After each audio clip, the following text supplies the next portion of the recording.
পরের শব্দটা কি? ইন্না মা'আল উসরি ইসরা, অবশ্যই কষ্টের পরে সুখ। এ কথা আল্লাহ ডবল করে বললেন কেন? আপনি আগেরটার সঙ্গে যেমন ভালো লেগেছে আপনার যে কষ্টের সাথে, তাহলে সুখ আছে 70।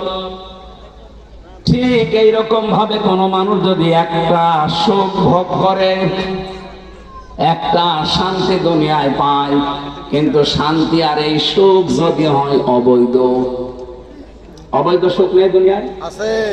যারা পরকীয়া প্রেম করে শান্তি নেই, সুখ নেই না? এলাকায় সব চলে না? হ্যাঁ, চলা তোর দরকার। যারা এগুলো করেন বলেন তো তাদের কি সুখ শান্তি না পেলে এমনি করে তারা? 2-3টা ছেলে মেয়ে রেখে ধুয়ে চলে যাচ্ছে আল্লাহর রাস্তায়, তার মানে সুখ অবশ্যই পেয়েছে না পায়নি? এ কি বৈধ সুখ না অবৈধ?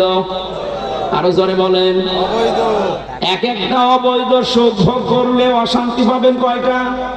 70টা। হ্যাঁ, কমপক্ষে 70টা। বেগাইরে হিসাবটা বাদ দিলাম আমরা, যেহেতু একটা নেকির কাজে সর্বনিম্ন আছে 10, এরপরে 70, এরপরে 700, এরপরে আরো বেশি, আমরা মাঝখানেরটা ধরলাম।